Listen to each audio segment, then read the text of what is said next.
अरण्यकांड, वनवास का जीवन और सीता हरण।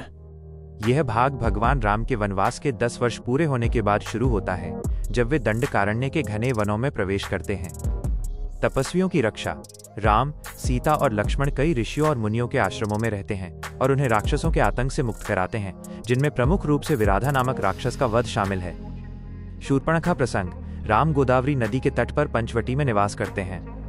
वहीं रावण की बहन शूर्पणखा राम के सौंदर्य पर मोहित होकर उनके सामने विवाह का प्रस्ताव रखती है। राम के मना करने पर वो सीता को डराने की कोशिश करती है, जिसके परिणाम स्वरूप लक्ष्मण उसकी नाक और कान काट देते हैं। खर दूषण का वध। अपमानित शूर्पणखा अपने भाई खर और दूषण के पास जाती है, जो 14,000 राक्षसों की सेना के साथ राम पर आक्रमण करते हैं। राम अकेले ही उन सभी का वध कर देते हैं। मारीच और स्वर्णमृग। खर दूषण की मृत्यु की खबर सुनकर रावण प्रतिशोध लेने का फैसला करता है। वो राक्षस मारीच को एक सुनहरे हिरण स्वर्णमृग का रूप धारण करने के लिए भेजता है। सीता उस हिरण को देखकर मोहित हो जाती हैं और राम से उसे पकड़ने का आग्रह करती हैं। सीता हरण। राम मृग के पीछे जाते हैं। कुछ देर बाद हिरण मारीच मरते समय राम की आवाज में "हा लक्ष्मण, हा सीते" चिल्लाता है। उस आवाज को सुनकर सीता घबरा जाती हैं और लक्ष्मण को राम की सहायता के लिए जाने का आदेश देती हैं। लक्ष्मण रिलक्टेंटली एक सुरक्षा रेखा लक्ष्मण रेखा खींचकर सीता को पार न करने की चेतावनी देकर जाते हैं। लक्ष्मण के जाते ही रावण भेष बदलकर एक भिक्षु साधु के रूप में सीता के पास आता है और उन्हें छल से लक्ष्मण रेखा के बाहर आने के लिए मजबूर करता है, जिसके बाद वह उनका हरण करके पुष्पक विमान में लंका की ओर ले जाता है। जटायु से भेंट। सीता का हरण करते समय वृद्ध गिद्धराज जटायु रावण को रोकने की कोशिश करते हैं और भीषण युद्ध करते हैं, लेकिन रावण अपनी तलवार से उनके पंख काटकर उन्हें घायल कर देता है। 2. किष्किंधा कांड, मित्रता और शक्ति का संगठन। सीता हरण के बाद राम और लक्ष्मण उन्हें खोजते हुए दक्षिण की ओर बढ़ते हैं। शबरी प्रसंग। वे रास्ते में शबरी नामक एक भीलनी तपस्विनी से मिलते हैं, जो वर्षों से राम की प्रतीक्षा कर रही थी। वो उन्हें श्रद्धा से जूठे बेर खिलाती है और राम को सुग्रीव से मित्रता करने का मार्ग बताती है। कबंध और जटायु। राम और लक्ष्मण जटायु से मिलते हैं, जो उन्हें सीता हरण की पूरी कहानी सुनाकर अपने प्राण त्याग देते हैं। हनुमान से भेंट। ऋष्यमुख पर्वत पर राम की भेंट हनुमान से होती है। हनुमान राम और लक्ष्मण को अपने राजा सुग्रीव से मिलाते हैं। राम सुग्रीव मित्रता। राम और सुग्रीव एक दूसरे की मदद करने की प्रतिज्ञा करते हुए अग्नि को साक्षी मानकर मित्रता करते हैं। सुग्रीव की समस्या। सुग्रीव के बड़े भाई बाली ने उन्हें उनकी पत्नी रुमा से अलग कर दिया है और किष्किंधा के राज्य से निष्कासित कर दिया है। राम की प्रतिज्ञा। राम बाली का वध करके सुग्रीव को उनका राज्य और पत्नी वापस दिलाने की प्रतिज्ञा करते हैं। बाली वध। राम बाली को चुनौती देने के लिए सुग्रीव को भेजते हैं। जब बाली और सुग्रीव युद्ध कर रहे होते हैं, तब राम छिपकर एक ही बाण से बाली का वध कर देते हैं। मरते समय बाली राम से पूछते हैं कि उन्होंने छिपकर क्यों मारा। राम उन्हें धर्म और मर्यादा का महत्व समझाते हैं। सुग्रीव का राज्याभिषेक। बाली के पुत्र अंगद को युवराज और सुग्रीव को किष्किंधा का राजा बनाया जाता है। सीता की खोज की तैयारी। सुग्रीव अपनी वानर सेना को पृथ्वी की चारों दिशाओं में सीता को खोजने के लिए भेजते हैं। वानर सेना का संगठन। सुग्रीव ने अपनी सबसे बलशाली और बुद्धिमान वानर टुकड़ियों को चारों दिशाओं में भेजा। 1.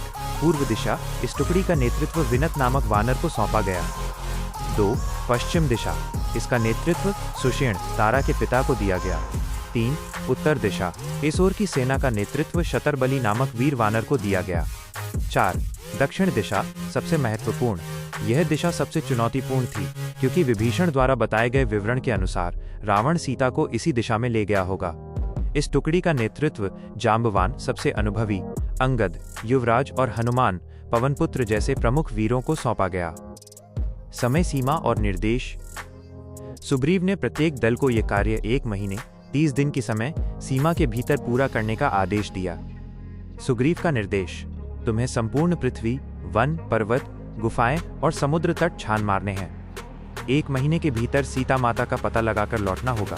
जो ऐसा नहीं करेगा, उसे मृत्यु दंड दिया जाएगा। दक्षिण दिशा का कठिन अभियान। हनुमान, जांबवान और अंगद के नेतृत्व में दक्षिणी दल ने सबसे कठिन मार्ग चुना। उन्हें अनेक दुर्गम स्थानों, भयानक जंगलों और विशाल समुद्र को पार करना था। पहला पड़ाव। 1 महीने की समय सीमा समाप्त होने पर जब वे सीता को नहीं खोज पाए, तो सभी वानर निराश और हताश हो गए। वे एक गुफा के पास पहुंचे, जहां उन्हें स्वयंप्रभा नामक तपस्विनी मिली, जिसने उन्हें भोजन और आराम दिया। समुद्र तट पर निराशा। अंततः यह दल विशाल दक्षिणी सागर के तट पर पहुंचा। उन्हें पता चला कि रावण सीता को समुद्र पार लंका ले गया है। समुद्र को पार करने का विचार मात्र ही असंभव लग रहा था। अंगद ने अपनी जान देने का फैसला किया और पूरी सेना निराशा में डूब गई। हनुमान को उनकी शक्तियों का स्मरण।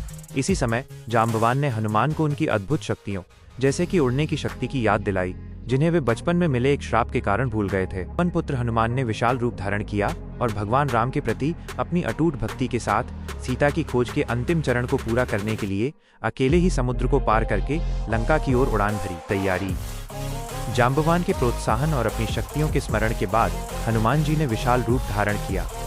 वो महेंद्र पर्वत पर चढ़े और वहां से जय श्री राम का उद्घोष करके समुद्र की ओर छलांग लगाई। यात्रा के दौरान समुद्र मार्ग में उन्हें कई बाधाओं का सामना करना पड़ा, लेकिन उन्होंने अपनी बुद्धि, बल और भक्ति से उन सभी पर विजय प्राप्त की। 1. मैनाक पर्वत। समुद्र ने हनुमान जी को विश्राम देने के लिए मैनाक पर्वत को प्रकट किया, लेकिन हनुमान जी ने केवल उसे स्पर्श किया और आगे बढ़ गए। 2. सुरसा, नागमाता। देवताओं द्वारा भेजी गई सुरसा ने उनकी परीक्षा लेने के लिए विशाल रूप धारण किया। हनुमान जी ने अपनी बुद्धि का प्रयोग किया, वो बड़ा रूप बनाते गए और अंत में अचानक अत्यंत छोटा रूप मच्छर के समान बनाकर उसके मुंह में प्रवेश कर गए और तुरंत बाहर निकल आए, जिससे सुरसा संतुष्ट हुई। 3. सिंहिका। ये एक राक्षसी थी जो परछाई पकड़कर जीवों को खींच लेती थी। हनुमान जी ने उसे पकड़कर मार डाला। लंका में प्रवेश। अंततः हनुमान जी ने सफलतापूर्वक समुद्र पार किया और त्रिकुटाचल पर्वत पर बसी रावण की नगरी लंका के तट पर पहुंचे। वह दिन में किसी की नजर में नहीं आना चाहते थे, इसलिए उन्होंने फिर से अपना छोटा अदृश्य रूप धारण किया और सूर्यास्त के बाद लंका में प्रवेश करने का निश्चय किया। इस तरह भगवान राम के परम भक्त हनुमान जी अपनी अद्भुत शक्ति और निष्ठा के कारण लंका तक पहुंचने में सफल हुए, जो सीता माता की खोज में पहला और सबसे महत्वपूर्ण कदम था।